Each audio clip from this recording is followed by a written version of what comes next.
Hi there.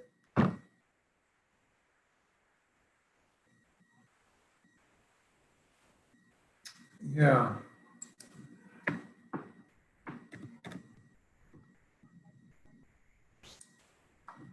Okay, let me resend it right now.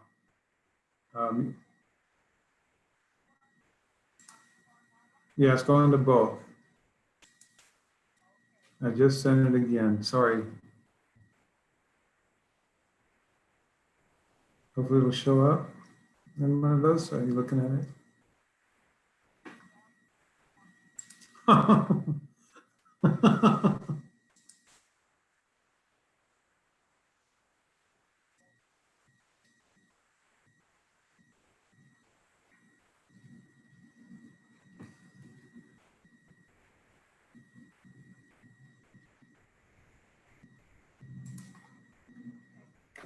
Oh, good. Thanks so much. Okay. Okay. Bye-bye.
Hello, this is Yolanda.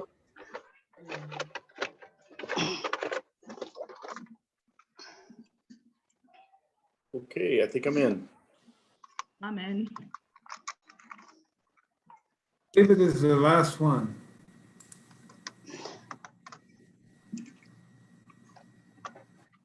Who's on the iPhone? Is that It's Captain Keelan. Oh, hi, Captain. Thank you for joining.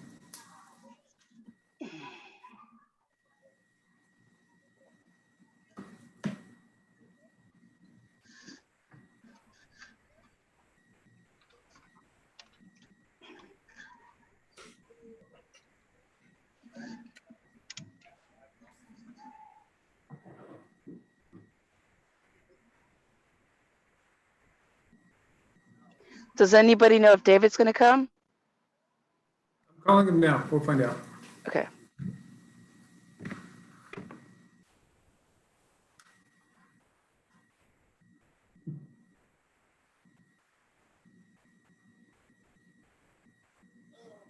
David, this is Don. David, we've had some trouble with our public safety Zoom link, so I sent you an email to Commissioner Maderos. I don't know if you saw it.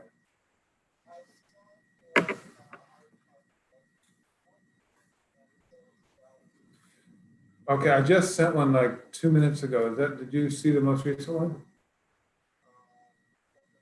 Sorry.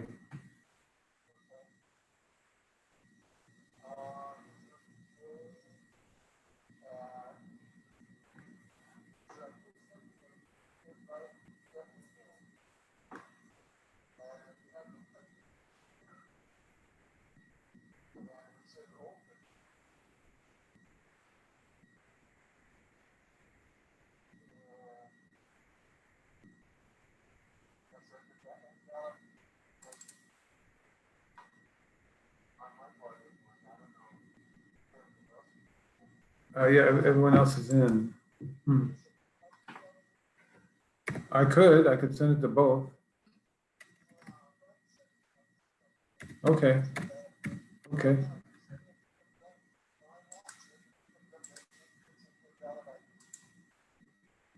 Well, that shouldn't be work for everyone else. Okay.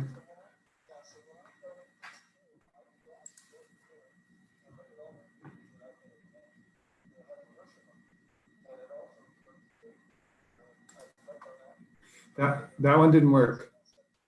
That one didn't work. So now look at your SVC .global email. I just resent one.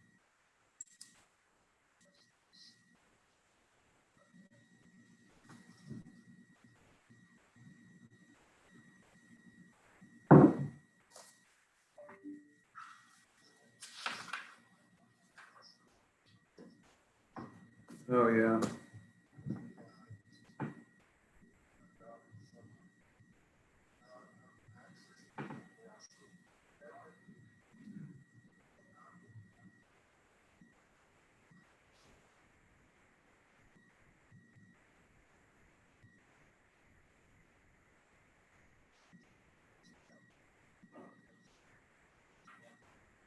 Great.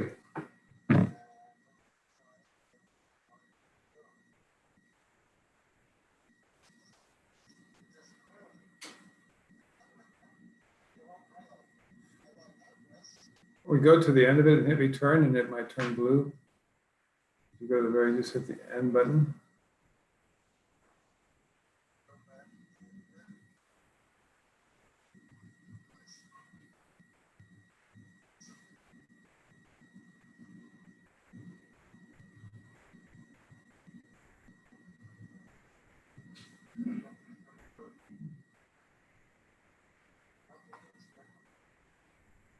Okay.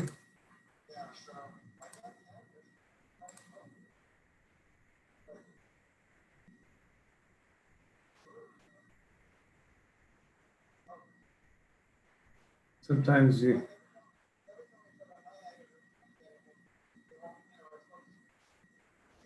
Right, right.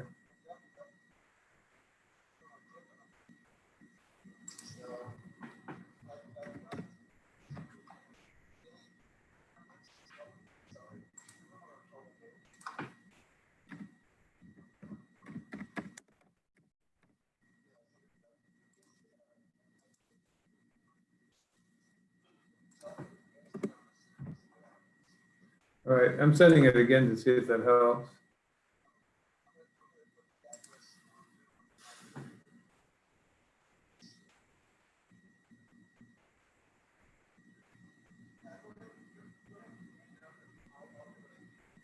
Oh, okay, thanks, David. Sorry. Bye. Okay, so David's trying to get in. I sent him the link 3 times. Hopefully he'll get in soon. Thanks, everybody. Good to see you, Leslie. Mayor Jordan? Nice seeing you too.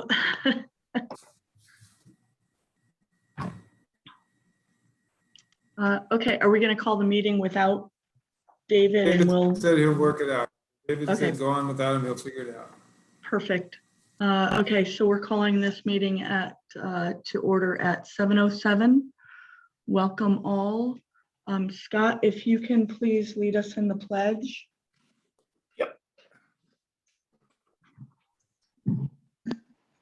Okay, ready? Begin. I pledge allegiance to the To flag the flag of the United of States the of United America, States of America, to the republic, And to the which it republic for which it stands, one nation, one under God, nation, under God, indivisible, with indivisible, liberty and liberty and justice. justice for all. Thank you, Scott. You're welcome.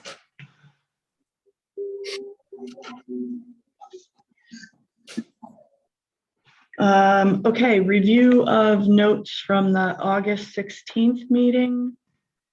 Does anybody have any questions, comments, or concerns on them?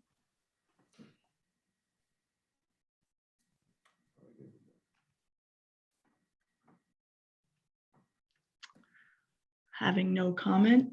The mission statement, actually, if you all want to hold off on 4 and 5 and go to 6, since we have Sheriff Taylor and You bet. Captain Keelan. You bet. Welcome, Sheriff. How are you doing? I am good. How are you? Doing very well, thank you.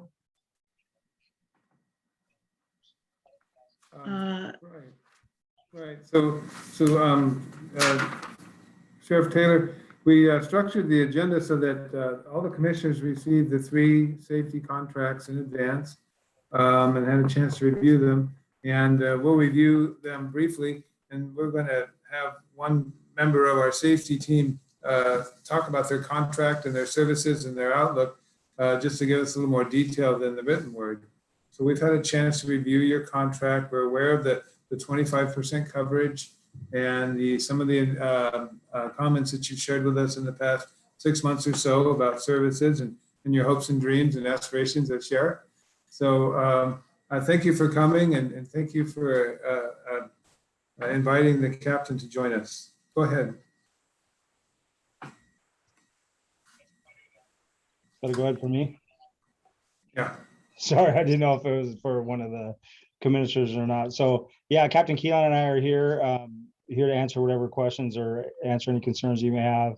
I know it's been a long running conversation we've had for quite a period of time, but probably not in front of this committee. So as we sit right now, I'm looking past my computer at our list of how the shifts are staffed. And we got ourselves back into a predicament of being very short-staffed based on some family medical leave and some pending retirements. And so, you know, what I've talked to the council about before and what I'll tell this committee is that I do think that for me personally, I like the model of dedicating a deputy to San Juan Bautista for, you know, what's covered in the contract, which is 25% coverage. So, you know, we work a 312 and a 412 schedule on patrol. We could make that a 410 schedule. If I made it a 5/8 schedule, I promise you nobody will put in for it. And I wouldn't be compelled to put anybody there. But I think the 12-hour day or the probably better, and Captain Keelan was here during the time that they had a dedicated deputy over there, but the 410 schedule I think would work. My predecessor was against that. Sheriff Thompson did not want to have a dedicated deputy sheriff over there. And some of that I understand stemmed from a past of when we had a dedicated deputy sheriff there. That deputy sheriff didn't have a lot of interaction on a daily basis with our office. They didn't come to roll call. They didn't go to department training. They had a take-home car. They just went to and from San Juan Bautista, operated autonomously. And then when that person wasn't there, so the most recent one I'll use is Rich Brown. When Rich was off work and something happened in San Juan Bautista, our deputy sheriffs got into the habit of saying, call Rich when he comes back. which is grossly inappropriate. If you walk out on a Friday morning and your car's broken into, it is unacceptable for a deputy sheriff to say, well, I'm not the San Juan guy, call when Rich gets back on Monday. And that was happening. And our staff wasn't held accountable for that. And I will tell you that one thing that's been a big difference so far with me and with Captain Keelan and with the people I have around me now is that we're beyond this, for lack of better terms, letting our staff get away with whatever they want. And we're bringing structure to the office and we're holding people accountable. So it's not that I'm not worried that that would happen. I'm just telling you that if that were to happen, it would be stopped immediately because it's inappropriate. It's just unfair for someone, because they have a dedicated deputy sheriff, to that other 75% of the time to have cops show up and say, I'm not going to help you because I'm not the San Juan guy. So we would continue the model that we kind of have now. We would dedicate those, was 168 hours a month, I think, right, Don? If memory serves me correct, with one person. The community would know who their deputy sheriff is. They'd be able to have probably a closer relationship by identifying that one person. Know that our specialized assignments work on a 3-year rotation with a 4th year option if it's mutually beneficial. So there is a potential to have somebody there for 4 years. Definitely 3 years will give us some continuity. It's not a switch of a person every shift or every 6 months. The other thing with that is I'm starting what's called a responsibility area program. The captain and I were just sketching some of the responsibility areas out on my table here in my office before this meeting. And what that's going to be is what it's going to look like is that I'm going to subdivide the entire county into smaller like sub beats, and every sworn person in our office, probably outside of the captains, but every sergeant and every deputy sheriff will have an area of the community that they're responsible for all the time. So if you lived in Aromas, you would know that your guy is Deputy Brown. And so you could go on our website, click on your address, Deputy Brown's information is going to pop up. So if there's ongoing issues with traffic, parking, graffiti, not things that are acute or happening right now, everybody in this county is going to have their single point of contact with our office. My desire would be, if we went to the dedicated deputy sheriff model, that deputy sheriff would inherently be assigned responsibility area of San Juan Bautista as well. So even outside of that deputy sheriff's working hours, that would still be a point of contact for the community to email concerns, to leave voicemails, and it would be incumbent on that person to then, you know, kind of like a quarterback, like throw those calls out to patrol or to public works or however we'll do that. But that's just kind of a big overview for me. I think that, you know, I have not worked. So I came here at the end of 2014, and I've never worked here when we had a dedicated deputy sheriff in San Juan Bautista. I just think that it's with my limited knowledge of how it used to work, I do think it's an important program for the community there to know that they have their guy and you're not getting the runaround. And that would not prevent us from still, it wouldn't prevent us from still responding to calls and emergencies and problems outside of that 168 hours like we do currently. It just, you would have a dedicated person there at whatever schedule you decided. Say it's a 4-10 schedule and you wanted them, you know, Sunday, Monday, Tuesday, Wednesday, or whatever, or you wanted them Monday through Thursday, or however you wanted to mix those 4 days up.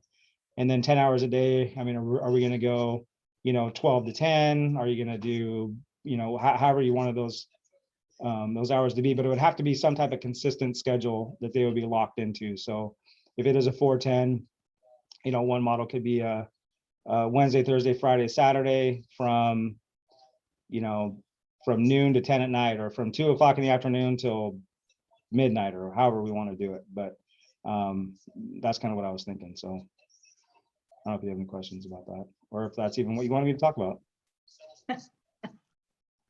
That's perfect. Thank you very much.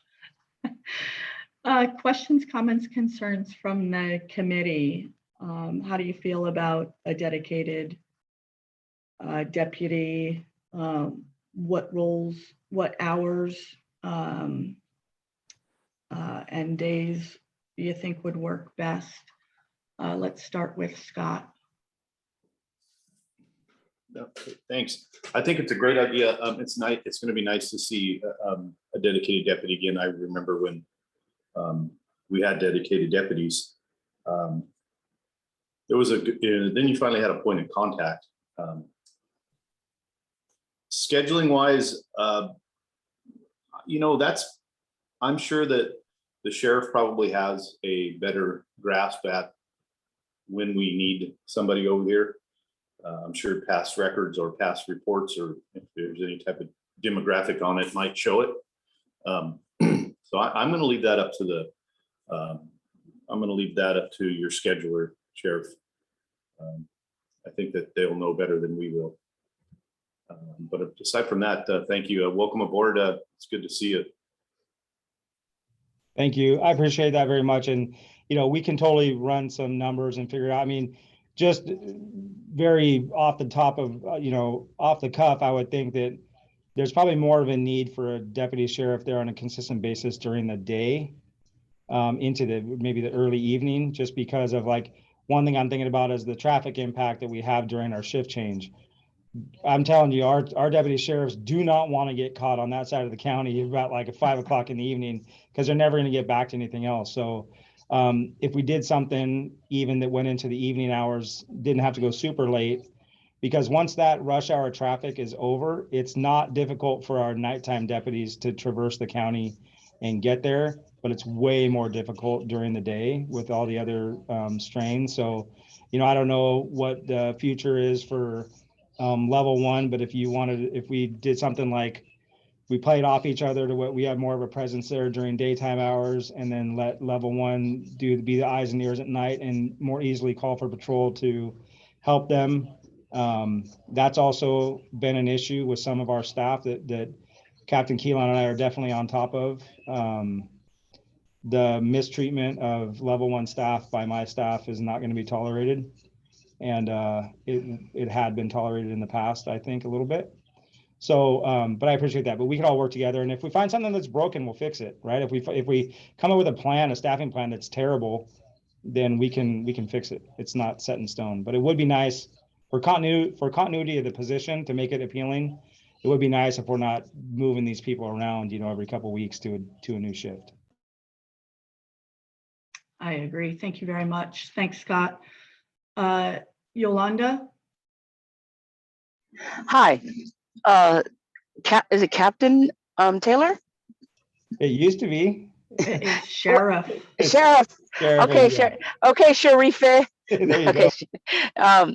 I really like what you hear. I like what you're saying about the accountabilities.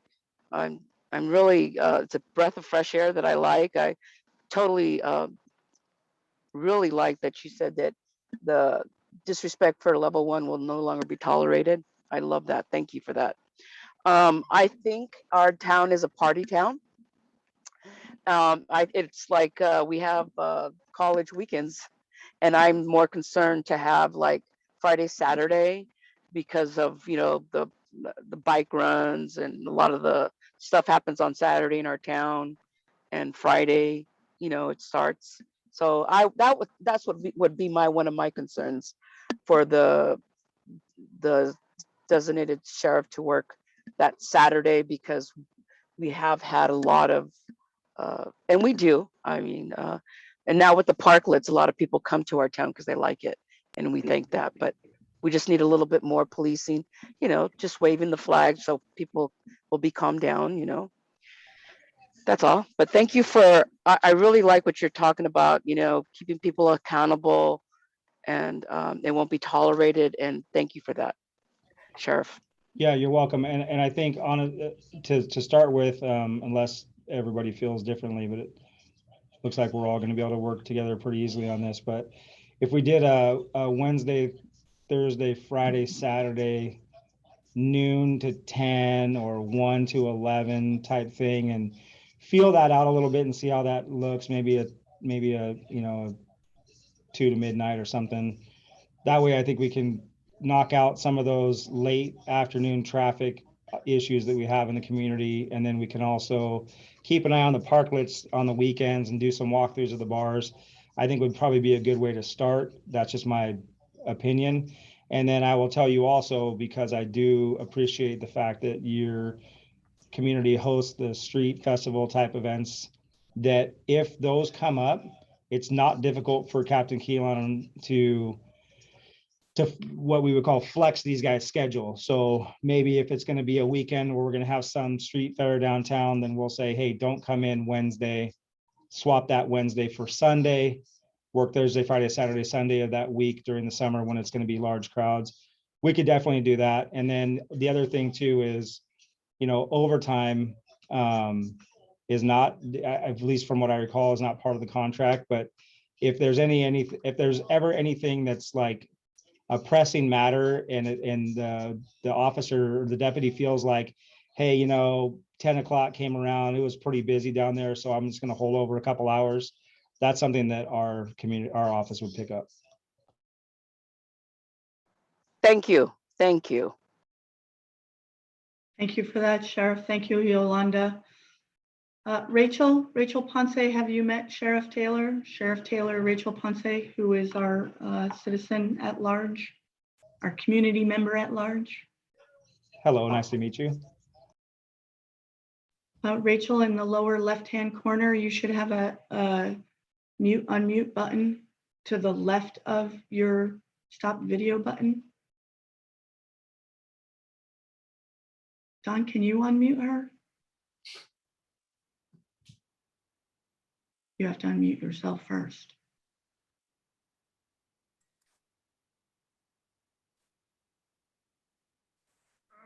There you go. Thanks, Patty. Wait, you have to still unmute. We have visual. There we have visual and voice. There we go. Nice, welcome. Okay, thank you. I'm not real good at I just don't know how to do this Zooming stuff. Anyway, I have not had the pleasure of meeting Sheriff Taylor, but I have observed him at several of the San Juan City Council meetings. And I always wish that he was the sheriff then, and I'm really glad that he's the sheriff now. Thank you very much, and it's a pleasure to meet you.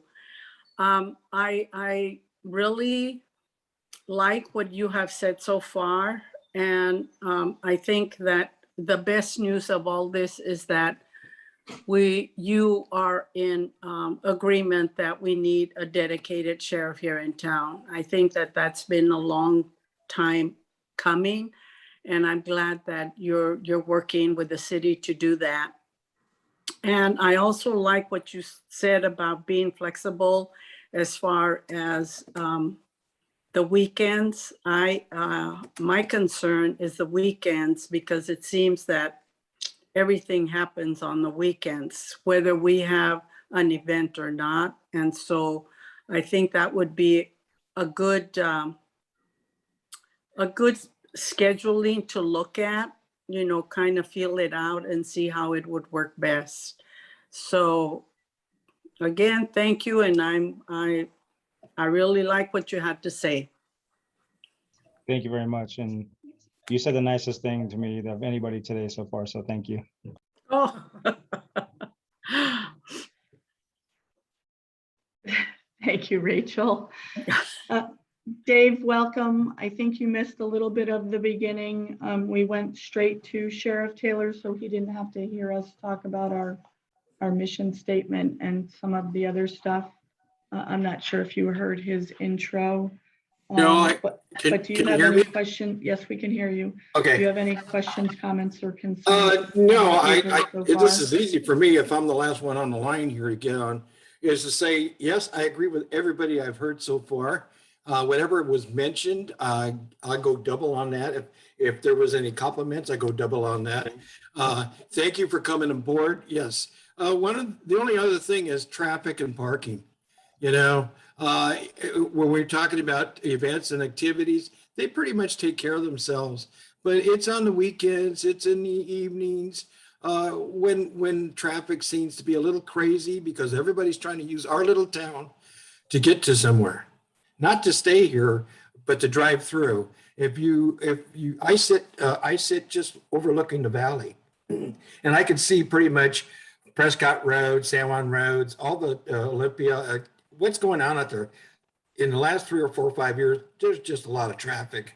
So traffic is one of my biggest concern, particularly on First Street, because that's one of the gateways to in and out of town. There's a lot of noise going out of towns, particularly with motorcycles and what have you. So that's a big concern of mine, because if there's little babies out there sleeping, trying to get an afternoon nap, they're going to be waking up by motorcycles leaving town.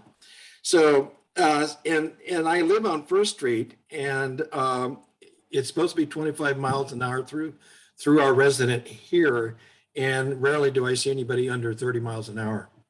And I know because, you can tell the difference between 20, 30, and 40 miles an hour. And sometimes I have to put my garbage out there, and it's a little scary to walk out on the street. And I'm getting to be 75 years old, and it's a little hard to duck out of the way of fast moving traffic. That being said, that's pretty much my concern. But yeah, if I'd like to see a schedule, I'd like to see where that's going to go with. And if there's anything I can do personally, let me know. Thank you for your time and being here. Appreciate it very much.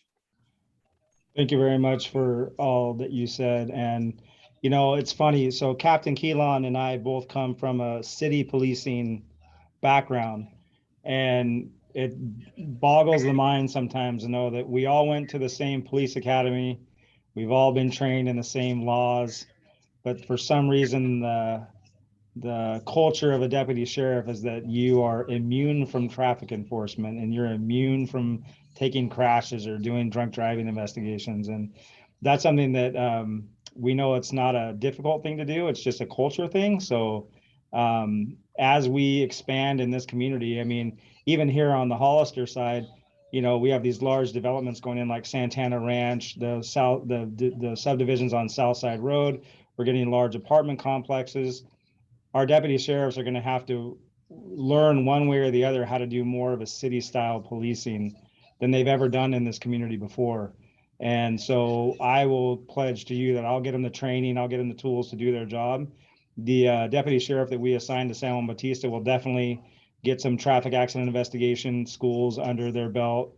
We'll do some traffic enforcement type training for them, because it's just a culture thing that these guys just grew up thinking they didn't have to do that. That's what the CHP did. And we battled, and I know that Don and before Don, Ed, and before Ed, Roger, we tried so many times to lean on the highway patrol to come in there and help us. And because it's an incorporated city, they just don't want to. So we have a good partnership with them. I think our partnership with the highway patrol is way better than it was even a few years ago. They're going to get a new commander in there. We lost a really big ally who was just promoted to an assistant chief position, but Chris Armstrong had held Hollister and San Diego County close to his heart. And so he's on his way out. New guys coming in. We'll continue to work on that. But what Captain Keelan and I are all about is accountability, and it's about policing. Sometimes if we have to police aggressive, that's okay, but we're going to police with dignity and respect, and we're going to make sure that there's a community component. And I'm actually adding a community services division to the office that we've never had before. So there's a lot of new things that hopefully we're going to bring to the table. One of them is to re-engage with San Juan Bautista. And I can promise you, for those of you on the committee, it was not for lack of effort from either the mayor, the city manager, or myself that we tried to get a dedicated deputy there. And it just wasn't going to fly with the prior administration. So hopefully we will bring that to you if that's the direction you want to go. Thank you. Thank you very much for that, David. Thanks, Captain, or Sheriff, sorry. Go ahead, Don, go ahead. You unmute yourself. There you go. Thank you. Thank you, Eric. You're always willing to join us. Couple questions. Does our contract need to be amended? It seems like an old contract that we've extended year after year. I know our county administrative office, they pulled all contracts that I have in my office. So I think one of the ways, and what I'm learning, so I used to be a cop, and that was fun, and I'm not a cop anymore. So it's wild to be a department head. So one of the things that happens in between election years, and the next election is going to be in June, is that the county decides what new things they want to put into the purview of each office, elected office. So in between elections, they can never make the office do anything. So like animal control, for example, they came to Sheriff Thompson and said, hey, we'd really like you guys to look at animal control. He said, great, there's a lot of options out there for you, and none of them are in my office. So we'll see you later. But between election cycles, they could make that part of the sheriff's office. So I'm not saying that's going to happen, but they pulled all the contracts that we have for all of our outside relationships that we have for SWAT, for medical examiner, for policing in San Juan, and they're reviewing all of them right now. And we're also in the middle of contract negotiations with our labor union. So I don't have any concerns with it. I think that the old thought of the old board and the old CAO's office was that we weren't charging enough. But as long as I can keep a position, I'll be flexible with the city that we can do the best we can with what you're already contractually obligated to. And but just in all transparency and honesty, I don't know if they're going to come back in the next couple of months and say we need to revisit the contract or not. But I think I'm pretty confident that I have a very strong relationship with the board. I have a very strong relationship with our CAO's office. And if anything, they're trying to help me right now, make things better and not trying to make things more difficult for me. So I can't imagine that there's going to be anything earth shattering coming up. But I mean, if I were to hear anything, I would tell you right away.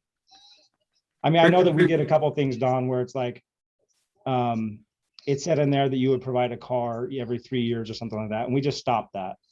I was gonna ask We that hope that you can question. dedicate that money to a different way. And we're just kind of doing our own thing with our own, with our cars, and we gave you that car back. So I think there's little things in there that might need to get cleaned up in that. I would hate for June to come and me not be successful. And then you get someone else in here that says, where's my car? Because it's in the contract. It's not going to happen with me, but I just think that maybe little things like that. Well, if we had an opportunity, for example, to finance some overtime, could we write an overtime line item in there? Assuming you had the staff that was willing to do that. That's always the given. But overtime for special events or special occasions might be a nice tool to have, additional services kind of request. And then as Commissioner Medeiros pointed out, the traffic enforcement, and I think I've shared this before, and in my past history with Ventura County Sheriff, I know a whole different animal, but we were able to use an Office of Traffic Safety grant and buy a motor bike, and the sheriff was willing to train someone to do enforcement on that bike in our town. And if the sheriff can't do it, maybe I would approach the Hollister PD to see if they would staff traffic enforcement. How would you feel about that if we wanted to up the traffic enforcement and find a grant to buy the hardware and then go shopping for a body to fill it? Yeah, I mean, ideally, we would find a hybrid deputy that would want to do both, right? He'd want to serve the community and have the ability to get on a bike. City policing is a lot easier on a, yeah, I see one volunteer. But you're never going to hurt my feelings. Not that that should be a consideration, but you're just not going to hurt my feelings if you find another way to do it better. And if that entails, pulling in on Hollister PD and seeing if supplementing them with another motorcycle, they could dedicate time to the city to do traffic enforcement, I'm all for that. We have a great relationship with them. We rely on each other a lot. I'm totally okay with that. But, I'm also all about looking out for my staff and giving them new opportunities of things that they wouldn't normally be able to do. So if a motorcycle officer position, which is what Captain Keelan used to be, a wheelie popping, tight pant wearing, big boot guy. So if that's an opportunity, I would be able to afford someone in our office. It's just going to develop them even better. So when they rotate out of that assignment and they get the crash, somewhere else or off hours in San Bautista, then they know how to do that stuff already, and they can then become a field training officer and teach the new guys that stuff. So, I mean, for me, it'd be an opportunity that I'd want to take a shot at, but if there's someone that can do it better, you're not going to hurt my feelings. Okay. And speaking of grants, we haven't spent much effort at City Hall pursuing public safety grants. We've been the beneficiary in the fire department of some safer grants. Is there someone in the sheriff's department that could help us look for grants, particularly related to public safety? So I don't know why you're trying to put a dagger through my heart right now, but no, I'm just kidding. One thing that I've been fighting for a while is a grant writer. We don't have a grant writer in this county. We had a grant writer where I used to work, and her position paid for itself tenfold.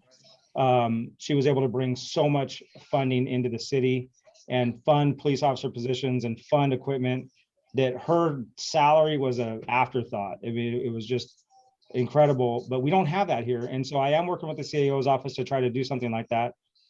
I'll tell you, with public safety grants right now, other than like the Office of Traffic Safety and COPS grants a little bit, which usually go to cities, so you could probably look at something like that. All the other grants that I'm able to compete for right now, they've all been taken over by the Bureau of State and Community Corrections. So what used to be the officer, the OJP, I think it was, Right. they got rid of all grants, and the grants have all been taken over by BSCC. BSCC, it's a blessing and a curse at the same time. They are trying to reduce recidivism by having a bunch of evidence-based practices attached to their grants. The problem is every grant is now a competitive process, and every grant has so much reporting requirements to it and data collection and analysis for staffing that we don't have. So we have one grant right now that helps fund our narcotics enforcement team. It is almost impossible for us to keep up with the reporting requirements of that grant to where it makes the grant not even worth having. Yeah. So I guess my long answer is short answer is we don't have a grant writer. My longer answer is I'm fighting for an analyst and a grant writer, and maybe a combination of the two. So as soon as we get that, I would be happy to share them with you. Okay, appreciate that. Something that came up at our first meeting was equity and making sure, in light of the last year's history and debate about policing in general, I think equity and fair treatment of our citizens is something we're interested in. And I wonder if your new community services division or if your department as a whole has been considering any special training or anything that you could work together with our staff that we could help implement here in terms of equity and justice and so forth. Can you speak to that? Has the sheriff done anything with that? Yeah, sure. We already sent all of our staff to a training called implicit bias training, which was actually probably one of the best trainings I've ever been to as far as that type of stuff. I mean, we all thought we were going to get called into a room and be told how bad cops are and that we're racist and we're this and we're that.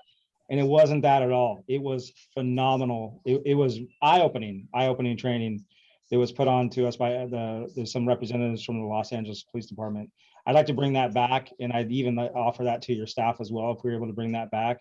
Even especially for this committee, I think it's important. It's really important to understand what that is, and so our staff has been trained in that. The other thing that we're doing is there's a new law that was passed, and it calls for a thing called RIPA.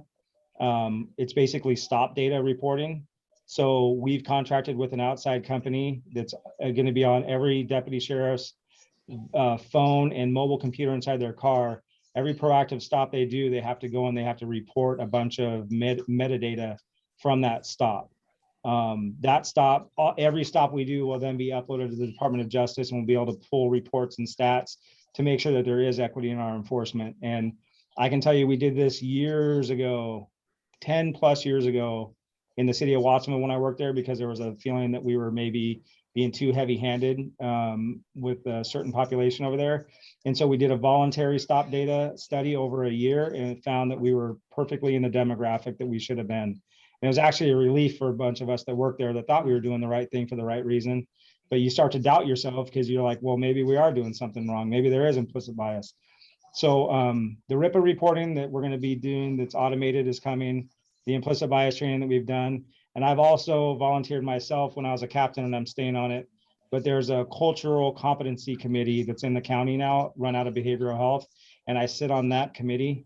We're going to be branching out to some staff training, but it's really nice for them to have someone from law enforcement on that committee, just because it brings a whole different dynamic. And if any of you know, if you don't know yet, you'll learn quickly. I'm an open book, man. I'll tell you anything. So I don't hold anything back. I tell you how it is. I love people. I love policing the community. I love treating people with dignity and respect. but I love putting people the people, there's very little evil in this world, but that evil needs to be held accountable for what they do. And everyone else just needs to be shown the way. So that's kind of the policing philosophy that we're going to use here. But that's just a couple of things that we've done so far, and I'm sure there's going to be more coming. Okay. Thanks, Mayor. Thanks for your time. Thank you. Thanks, Sheriff. I really like your perspective on all of that. And I believe you do have a really good perspective on that. Until we decide whether we're gonna do a dedicated deputy in town, the relationship between level 1 and your staff, they're observe and report. So they would continue to do that, even if we did go to a dedicated deputy when whomever our security company is on the off hours, we would still have that opportunity to observe and report at any hour of the day, correct? Correct. And I think what we need to do, being Captain Keelan and myself, is that we need to have some type of meeting or share this with our dispatch center. So we're dispatched by a regional dispatch center out of the city of Santa Cruz, which sits up in De La Vega Park. Yep. Really awesome people, work really hard. Couldn't tell you probably where anything is in our community because they've never been here. There's a couple of them that work here, and we do the same thing in Watsonville, right? So you'll be like, hey, I'm next to the old JC Penney, or you know, and they're like, they have no idea where that is. They don't know that it's now called Central Mall or whatever. And we've had guys here that says, hey, I'm out on San Benito Extension, and they don't know what that means. Or I'm on a traffic stop at Baylor Market, and they don't know what that means. So there's all these little, you know, these little things that we all refer to in our communities that the dispatch center regionalized out of another city, they don't get. The one thing that they probably don't get is the relationship that we have with level 1. And I'll take responsibility for that, is that when I was the operations captain, probably not making that clear enough to them. They're not, our public safety dispatchers are not used to getting routine calls from a security company that's policing a city. It's just not a model that's used in Santa Cruz County. So I think that that's probably been some of the pushback from dispatch. I mean, I talked to JT there the other day, and he got yelled at for using the phone number that I gave him to call. I've asked a million times in this community, what's the non-emergency number for dispatch? And they say that it's our office number. Well, after hours, that number rolls over to dispatch, but during the normal hours, you get a records clerk. Well, they're not going to dispatch you. So the only other number I can come up with is 471-1108, and I gave that to level 1. They call and talk to the wrong dispatcher, who gives them a really hard time about using that number they're not supposed to use. So we'll work on fixing that. Trust me, we talk to JT often. If you haven't had a chance to do that, if he ever asks if you have 5 minutes, set aside an hour and a half, because it's not going to take 5 minutes. So, but I think, and we're also, and I will credit Captain Keelan 100% with this. Tom Keelan is one of the kindest men you'll ever meet, with the biggest heart, and wants everybody to be successful and be happy, but he's also extremely assertive. And what Captain Keelan is not going to allow is our staff mistreating anybody. And so we're trying to come in and change a culture that's been allowed to exist here for 11 years. And it's hard to change it overnight. So we are working on that. And I hope that JT and his staff feel supported. I talked to JT again Friday night at the football game about it. I know Captain Keelan and Captain Eiler have had long conversations. So as long as they keep letting us know what's going on. But I will tell you that we are moving some of the problem people off of patrol, and they shouldn't be a problem. Awesome. That's really good to hear. Thank you. Oh yeah, and they're doing the security for the football games, right? Yeah. Yeah. Friday Night Lights. Yep. I also like the Wednesday through Saturday Wednesday, Thursday, Friday, Saturday, Wednesday through Saturday. And thank you for saying shifting.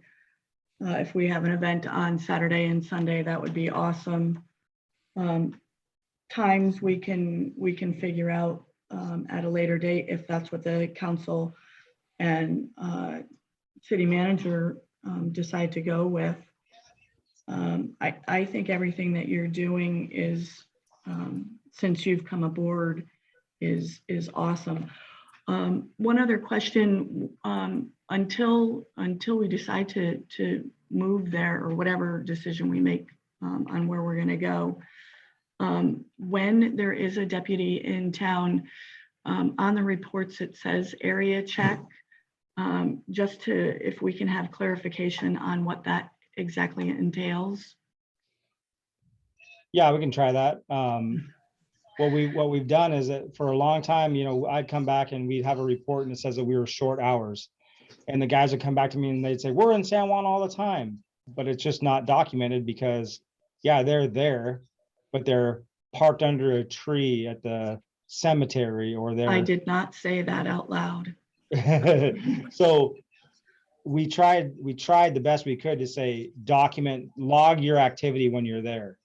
So sometimes for them, they just mean like if they're in an area check in area 19, or it's beat 3, but it's area 19.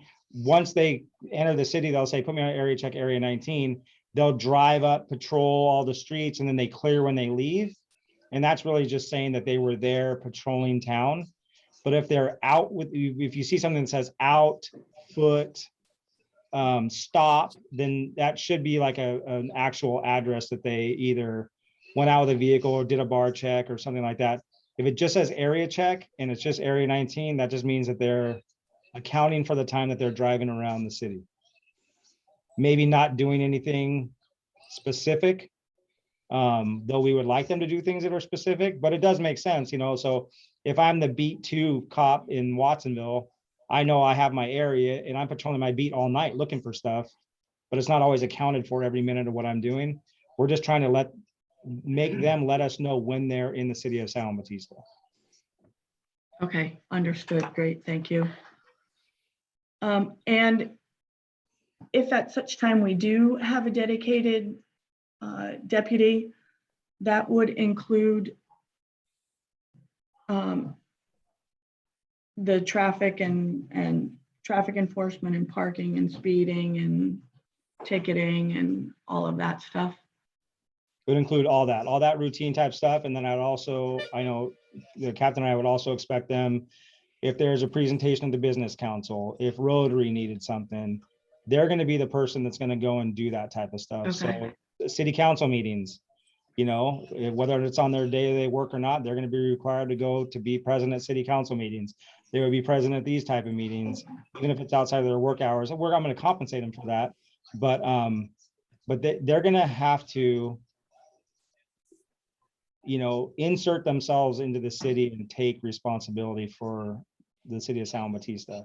That's And awesome. all of our staff will do that as well outside of those hours, but they really Mhm. the one that's going to be the go-to person.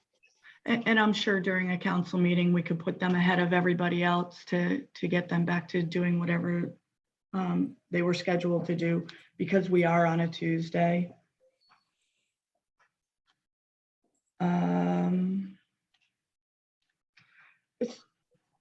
Don was talking about the contract, and I think that if need be, the only thing that we would really need would be an amendment to it, calling out a dedicated deputy. It looks like everything else is stipulated, and except for adding a motorcycle for you. Yeah, I would think though, if you did want to put in a, you know, that was definitely the wiggle room that was left to my predecessor to not dedicate somebody to that city. It's that it didn't say that I have to put someone there. It just says I have to Right. cover these hours. Right. I don't think that was the intent of the contract at the beginning. I don't think that was the intent of the program, but without that language in there, it was definitely manipulated to be that. So, yeah, So would you object to an amendment? no. Okay. We should initiate an amendment. If we initiated an amendment, Eric, then you could take that back to your folks and make it happen or try. Yeah, I could take it to the CAO's office and then they would have to take it because of the amount of the contract, they'd have to take it to the board. But we could do that. Just an amendment. It's not, trust me, our board of supervisors, if it doesn't have a direct reflection on the general fund, then they're not too worried about it. I can go ask for all kinds of craziness and say, oh, by the way, I have a funding stream for this. It's not out of general fund. And then I get a 5-0. It's easy. Well, it seems like we've been patient, and maybe we're not so patient anymore, and we want to do that sooner than later. Is that okay? Yeah, bring it to me and I'll take it to them. That would get it pushed through. I mean, that would look better or help you and us get a designated deputy easier if it were an amendment, or could you just say, hey, go ahead and we'll do this? I can say, I'll just do it. I'm able to utilize my staff however I want. So Okay. if I want to dedicate a deputy sheriff there, I can do it without their approval. I don't need their approval for operational stuff like that. So I'm saying that at some point you may want to have that language in there in case I'm not here. Mhm, While mhm. I'm here, I play well with others. So you want a deputy sheriff to be there, you'll have it. And one more thing, you talked about the staff implicit bias training. Would you be able to do that for our private security or our code enforcement or whomever else we have as a watching out for our city? Yeah, I want to say that funding was probably like a grant funded or a state funded training because we didn't pay for our deputies to go to it. It was at the Vets Hall. So Okay. if I can get the info from the people and so if we can bring them back and we can maybe even host one and then we could just invite staff because honestly, it was one of those trainings where the more people, the better because it's kind of interactive. Uh-huh. So let me reach out to them and see what we can do. Bring it. I want to bring it back anyway because we have a lot of new employees since then. I have new employees in the jail, in operations, and then I know the PD has new people. So if we can bring it back again, we can invite everybody. Yeah. Okay, cool. Don, you were talking about grants. Is there anything that our grant writers are looking at for safety? And Sheriff, is there anything that you would like if our grant writers could look at safety? Anything that you would like to see? I think for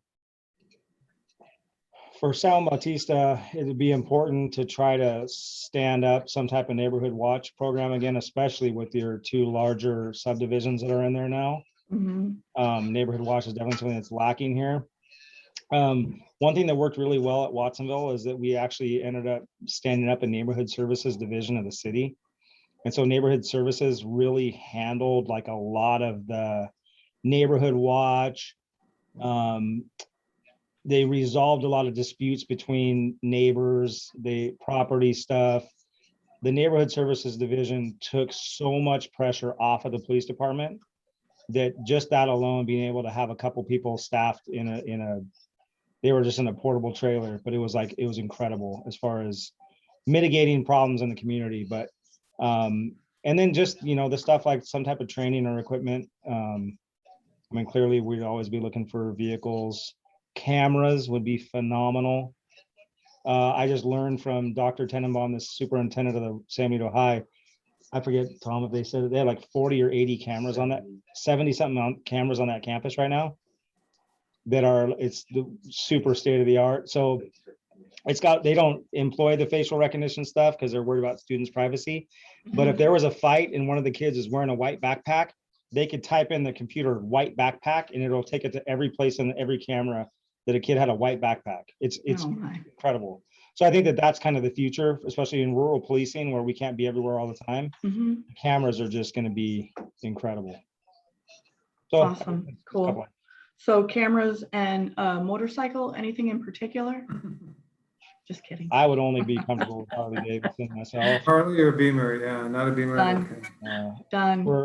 I wasn't a motor cop, but I No know that BMWs, it's only Harleys.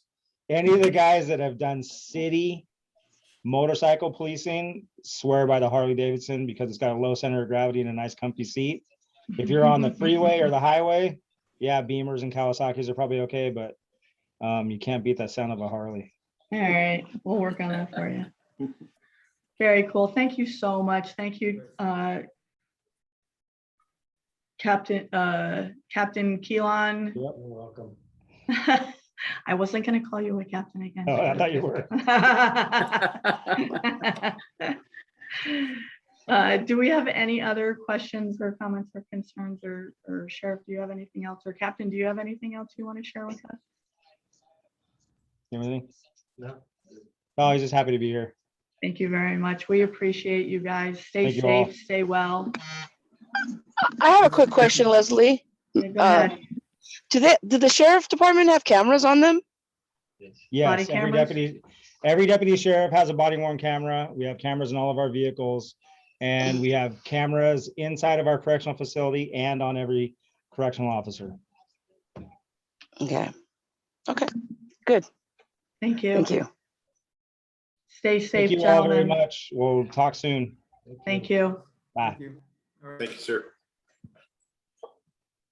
Wow, thank you. That was a pretty awesome conversation. And it sounds like we're pretty much all on the same page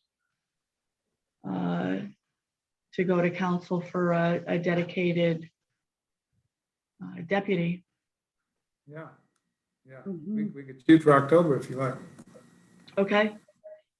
If that's the consensus of the group, we can put that on the city council meeting for October. Yes. Yes. Perfect. Yes. Yes. Leslie, what about cameras that he All the above. We're looking at different grants. We have been discussing cameras on and off for the better part of a couple of months. I don't think it's ever been officially brought to the council, but it's something that Don and I have been speaking about. And that could be something we could bring to the council as well.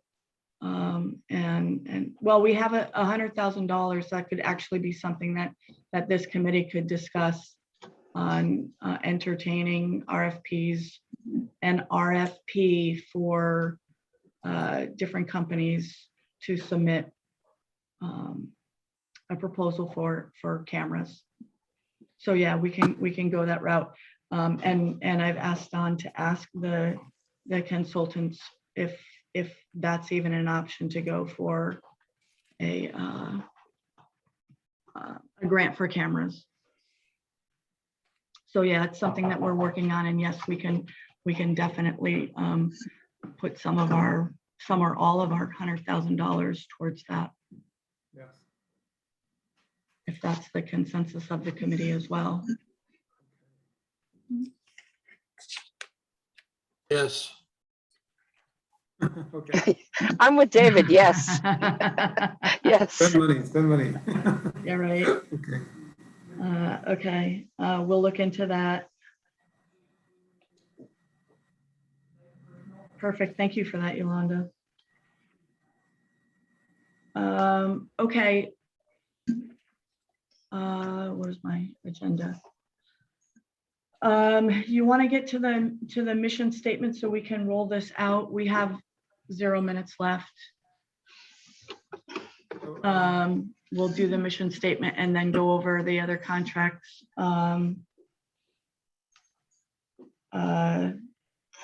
Next month. Right, and then when we get to the Okay. end of the agenda, we'll talk about how to proceed. And just a quick graphic. David in particular was talking about a path of travel for the committee. So I tried to outline my idea of a path of travel. And this is our mission statement that we talked about, Mayor Jordan, number 4 on our agenda tonight. And I elaborated on it a little bit, and I probably added too much language, but I don't know if everyone's had a chance to consider changes to it. There may be one small typographical error. Recommend improvements to the city's quality of life, adding the word "to" there. But I did try and add equity and some of the other things I heard last month. Is it too long? I don't think it's too long. I had I wrote something similar to, I took a lot of that and added one or two, but I can't get to my computer because I'm on oh, maybe I can. Exit full screen.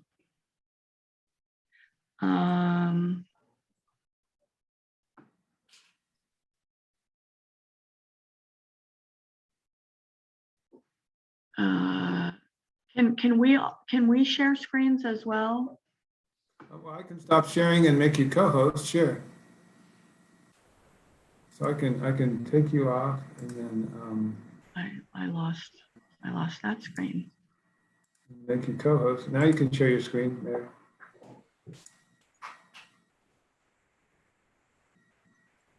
Sorry, I have a whole bunch of stuff open and now I can't find it.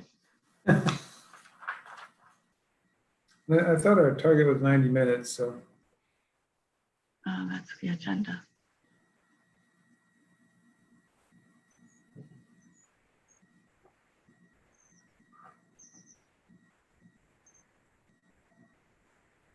See if I can try this again. Oh, there we go. It starts out the same way. The mission of the Public Safety Ad-Hoc Committee is to recommend the City Council of the City of San Juan Bautista actions to the council to take, that might be wrong, apply equitable, community-based public safety philosophies and best practices, enhance the safety, security, and quality of life of the residents, encourage citizen engagement and involvement, and respect and value diversity throughout the community.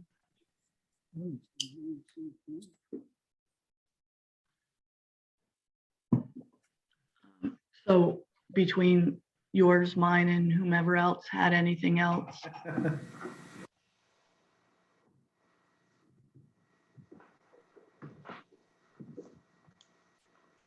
I don't know if we can put them side by side or.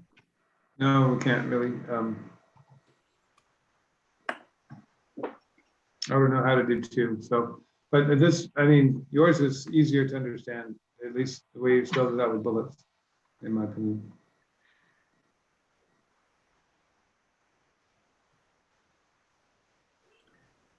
I really like this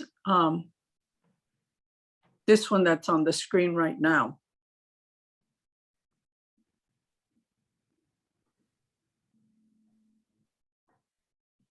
Any other votes? Thank you, Rachel. Yeah, looks good to me. Okay. Yeah, let's see, yeah, I guess you can hear me. Yeah, it looks, this is Dave. Yeah, it looks good. I think you got the mission statement and objectives at the same time. So it's kind of the same, sometimes they put a mission statement, then they put the objectives in mind. But here it kind of captures both of them and that's kind of good. Because you got a mission and you got objectives and how you're going to do that. I'm not home, so I can't bring mine up, but I wrote something about coexisting with the, our community and the police, but I don't have it on me. I am picking up the boys now. Hey, boys. I think it's covered in their encourage citizen engagement and involvement. In a nutshell. Okay, I agree with the nutshell. I didn't say that. Wait. Okay, I took a photo of it, so I'll just make sure that it's on every agenda from here out. Thank you. All right, next. Okay, hang on. Next is going over contract services. If you want to put the other two contracts off until Yeah, for the next most week. part. The city staff role and responsibilities during the state of emergency and not during the state of emergency. Yeah. Thank you. Yeah, for no, we can go into that detail later. I And- did want to talk briefly about the path of travel, if that's okay. Yeah, and the other thing too, as I was thinking about mandates, state mandates, are we looking really close to all these state mandates we seem to be getting through the pipeline when it comes to small communities? Where the money's coming from? You know, we're talking about grants and things like that. What about these mandates that they throw at us? And they're always telling us, well, if we're going to do this, according to what the state wants, there's some money behind that. What is that money? Maybe we can use that money for our efforts here as well when it comes to safety. Right, and that's the benefit of hiring the California Consulting Group, because that's how they make a living. They get paid for finding grants. And so my question to Eric was, I don't know that the city has ever directly looked for safety grants, and are there safety grants we could be looking for? Obviously, as I sit through a larger city's council meeting, they're often bringing public safety grants forward. So I know we're missing opportunities. So I'm glad that we did hire California Consulting to help us keep an eye on this new area of focus. And oftentimes the mandates come without grant funding. They're unpaid mandates. But we seem to be facing more mandates in the housing and water and that side of the picture, and not as much in public safety. I'm not aware anyway of a lot of mandates coming down from the governor's office, the way housing and some other issues have. So at least on the state level, it's not that big of a focus right now. In terms of path of travel, this was kind of my vision heading towards the budget in May 2022, that we could come to some common understandings by having a conversations like we did with Eric, and then do an assessment and say, you know, are we satisfied? Do we want to strengthen the level of services or not? Maybe a little bit of a SWOT exercise for at least part of the meeting, and then finding out what the real important issues are and creating some priorities. And then those priorities, sorry, I have all of your faces in front of the next block. I can't see it. We would come up with short-term and long-term priorities. So, and we'd have a CIP budget, which is the 5-year picture of the bigger priorities. And then we fill in these blanks here as we come up. So cameras will fit in one of these blocks. Immediate term could be right now, get that request October to the city council and do an RFP for cameras. And if we can't afford it, plug that into short term so we can try and pay for that next year by combining funds. So anyway, this was just kind of my picture of where we would head, and we'd be plugging in these priorities when we get towards the end of our rope here in about 6 or 7 months.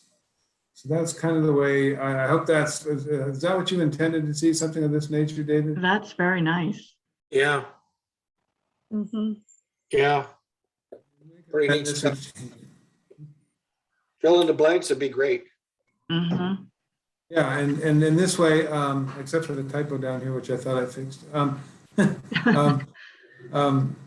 we can make adjustments if we want to hurry up and meet twice a month before the budget is considered, and those types of things we can make adjustments. But let's just know that we have an end in sight and a goal to work towards, and that'll fulfill that mission statement. So, okay. That was just kind of a discussion item, if there's any changes there. And it's the first you've seen it, so let me know if you have any thoughts on this. Yeah, no, I like that a lot. Will you? Go ahead, Rachel. Oh, thanks. Would you be able to email this to us? So I'd like to have a copy of it. And yes, I will. I'll email the whole presentation to you, and this is one slide in the presentation. okay, great. Thanks. Thank you.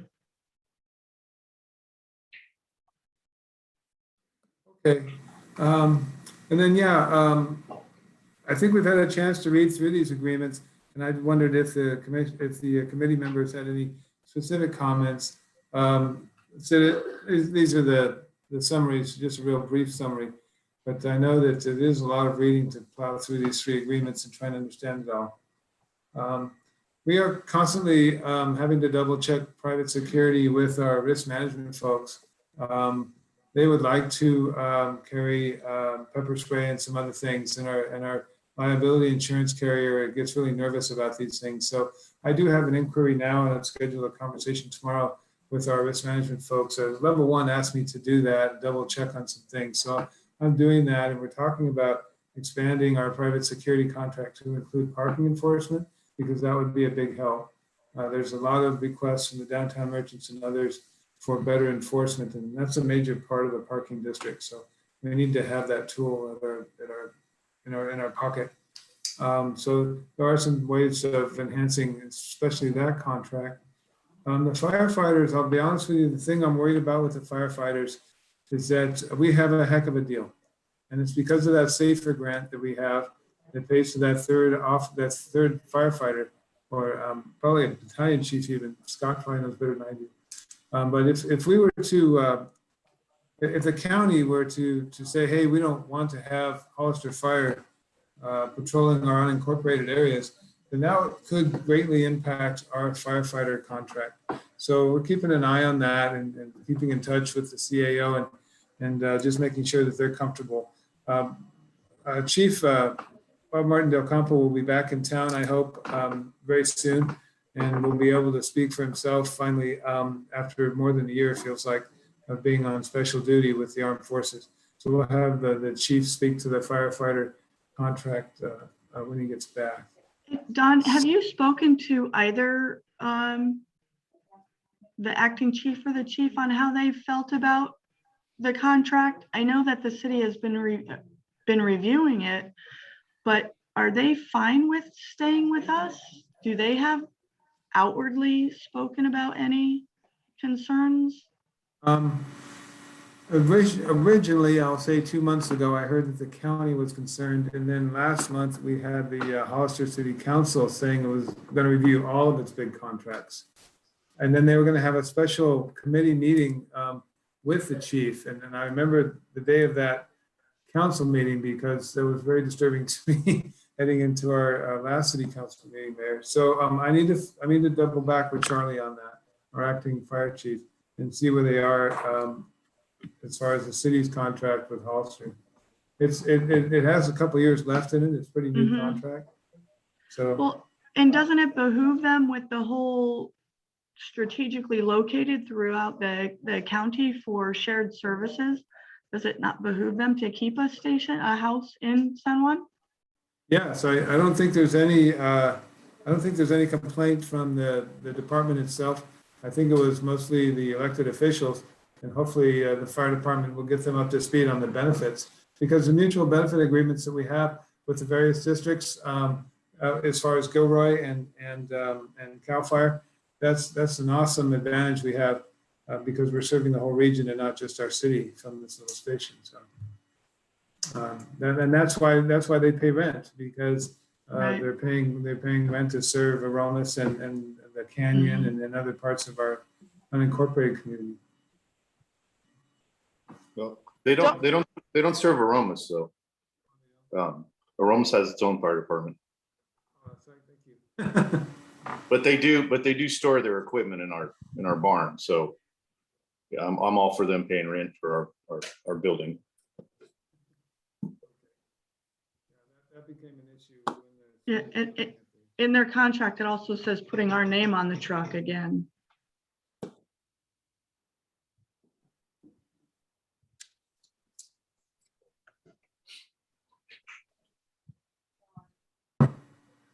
So, yes. Okay, did anybody have any other comments or concerns about either of the contracts? I did forget to ask the sheriff if they are in the substation or whatever you want to call it at the windmill. I meant to ask him that too. Yeah, I forgot to ask him, and it was in Let my me send him a notes. text. Okay. Don, real quick, could level 1 up their insurance so that they can carry a firearm, or do we also have to up our insurance? Is that already been looked into? I'm not sure specifically about firearms, but even more conservative, just pepper spray. They didn't want them to have pepper spray on them. So if they don't want them to have pepper spray on them, then we run the risk of losing our insurance if we decide to have armed private security. So that's what I'm revisiting. I started last Friday, and I'll pick up a meeting tomorrow morning to talk about how far we can go and what that would look like. But could a level 1 up their insurance so that our insurance carrier could feel kind of okay? I'm just saying another, like, or they don't want to. I think it's kind of a hard no, actually. Our insurance carrier has more of a hard no in that regard. The contract calls for pepper spray as being the only personal protective equipment that they may include. So do they not? So they can carry pepper spray, but not firearms, blades of any kind, batons, tasers, or other weapons. Okay, I had it backwards. Thank you. So And I don't know if our attorney put that in there as the only one because that, or how that got in there, just for clarification, if you can look at that, whether or not they are allowed to carry pepper spray. Yeah, I will. Okay. That's why I initiated the discussion. Okay. Also, we were supposed to, I just skimmed over it, but we were supposed to give them somewhere to, like be a central location and write the reports. Yeah, Am- that's- am- Sorry, Yolanda. I didn't mean to cut you off. I couldn't hear you on that one. Oh, I'm sorry. Yeah, that's probably going to be City Hall. So yeah, no, I'm sorry. I'm just going through some spotty locations. I'm coming from Watsonville. But yeah, but I just barely skimmed over theirs, and it said that they can write traffic tickets and have somewhere they can write the reports and have a central office or something to that effect. Are we going to provide them with that? Yeah, we had a few options that fell through. In fact, I thought maybe they could partner with the sheriff at the windmill. So I'm looking at letting them into City Hall and seeing how we can do that and provide that convenience for them. It worked well over 4th of July. So in our next meetings or upcoming meetings, are we going to have a general roundtable as we did with Sheriff today with the fire departments and the security? Or is this something that's not going to come forward before this committee? No, in fact, that was my whole idea to continue to work on the common understandings and the assessment and invite fire department and private security to this same meeting Right. on October 18th. We can Okay. jump right to that if you'd like. Yeah, no, I think that's a great idea. And starting out with the sheriff was awesome. It was really nice to see him and what his philosophies are. Great, Yeah. wonderful. And that will give everybody a moment to go through the rest of the contracts. And I really hope you all are reading the contracts to know what we're requesting of those who are protecting us in every way that they can protect us. Yeah, it's nice to go through all that, but it's also nice to see the people that are doing this and ask them questions that may come out. Right, absolutely. About what we're reading, you know what I'm saying? Yep, And I absolutely agree. yeah, so this is great. Good. I'm glad. Thank you. So yeah, I'll go next to the fire department if that's okay. That's Yeah, perfect. That's good. And Don, I like that you would think about hiring Hollister for police for like overtime or extra hours and putting them on a motorcycle. I really like that for traffic. Yeah, I've gotten to know the chief pretty well through this crisis, and he's always there. You don't know this, but when we have animal cruelty and the like, he's always there to provide a haven for an animal who's been abused, what have you. So hopefully that'll grow into a contract for animal services as well. So Mhm. Yeah, and Yeah, that's I would another like, thing we need to look at. yeah, and I would like to think that not only just traffic control, but also traffic management, because there's everybody and everybody is trying to find a better way to get home. And how can we better do that? You know, and at the same time, cooperating in such a way that we can funnel traffic in certain areas at certain times that would alleviate some of the traffic jams, and also cut down on the fact that people are speeding through town because they just want to get to point A to point B, and San Juan's in the way. And so is Right. Hollister. So how do we manage that too? Not only control it, but how do we manage it? Make it Right. better for everybody. Yeah, absolutely. And the sheriff was amenable to that. He said that part of their duties will be traffic enforcement, and I forget who was speaking one, it might have been when you were talking, David. But he was all for traffic and parking and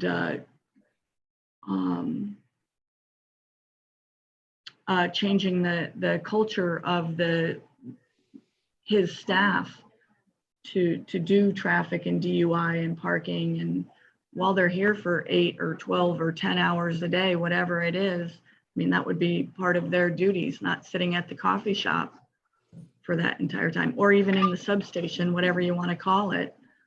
That's what their job would be. Yeah, and through our development, as we continue to grow, you know, go back to the sheriff and say, hey, you know, you've been at it for a few years. What do we need to, how better do we need to put our streets in, and how do we need to funnel our traffic going through from one end to the other end and going from community to community? So, yeah, I mean, there's an avenue here where, you know, it's not giving out tickets. It's also finding ways to help people get from one point to the next. Absolutely. And Don's worksheet that you just showed us, that would be a perfect venue for doing that, Exactly. to keep these conversations rolling. Okay. The 2 worksheets for you. And you know, that's a really great point, David. Tomorrow, the council will get an update on the hazard mitigation plan that's being drafted by the County Office of Emergency Services. And their ultimate goal, I read through that plan today, is to integrate that into the general plan safety element, which is particularly important to our 2 commissioners in this committee. So that's a whole other thing we haven't talked much about, and we'll talk about it with the fire chief next time, is emergency preparedness, training, and community awareness in that regard. I have a question on that emergency preparedness. I read on Bonito Link, they had a piece on, I guess they were practicing the emergency services. And they listed the shelter plans, and it had Bellato Park, the National Guard Armory, the Vets Building, the Elks Lodge, Vets Park, Hollister Hills as shelters for in case of, you know, a fire or whatever emergency that we would have. And there wasn't any shelter facilities for San Juan. I mean, it just doesn't make sense to me that we would have to transport people that needed shelter from San Juan to Hollister. I don't think that would be, it might not even be possible if we had, you know, a big emergency or something. Well, I provided them with our facilities. Of course, the schools are the first to come to mind, but just for a small event, we have a community hall or Veterans Hall. I'll follow up on that. Thank you for bringing that to my attention. Yeah, Didn't thank you, see it Rachel. in the draft I read. Thank you, Rachel. Okay.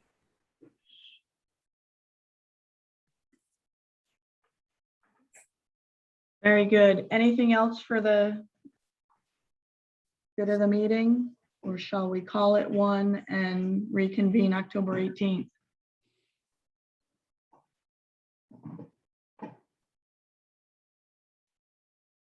All right. Go. Oh, sorry. Go ahead, Rachel. I think we covered a lot. Thank you. And yeah, we probably could, you know, do the rest in October. And Don's list, travel log, I think is a really good idea. I like that. Okay, I'll get that out in a workable spreadsheet for you tomorrow. Okay, Awesome. Thank you all very much. Have a great rest of the week. See some of you tomorrow night. Do we have to adjourn the meeting or we're just take off? Who's hungry? I'm just taking off. I'm taking off. I just want to land. Have a Take good night, care, you everybody. guys. All right. Have a great night. Thank Thank you you all. all very All much. right, guys. Great meeting. Bye. Thank you. good night.